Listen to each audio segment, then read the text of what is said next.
Met with Donald Trump since the election?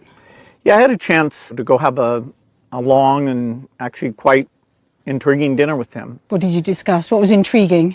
Well, we touched on a lot of things. It was over 3 hours. To my surprise, it was, just he and I, his chief of staff, Susie Wiles, and the person who helps manage things for me, Larry Cohen. So the four of us sat there, and it was quite wide-ranging.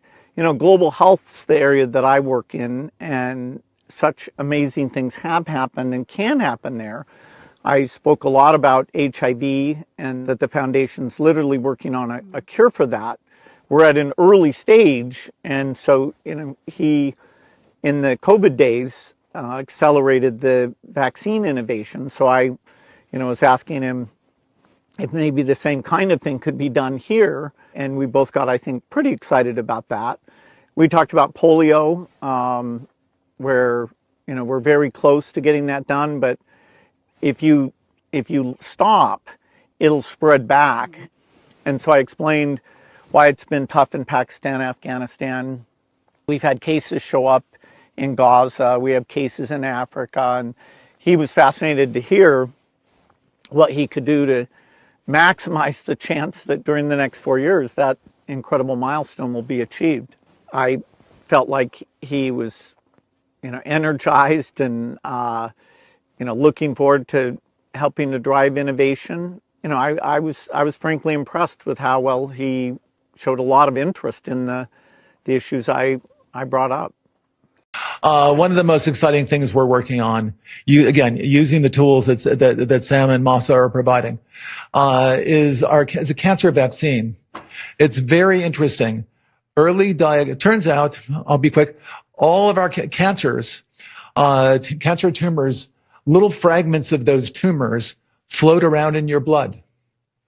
So you can do early cancer detection. If you can do using AI, you can do early cancer detection with a blood test.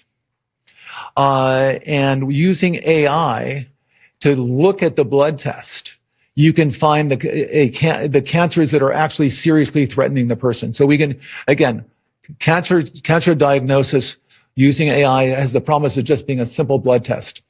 Then beyond that, once we gene sequence that cancer tumor, you can then vaccinate the person, design a vaccine for every individual person to vaccinate them against that cancer.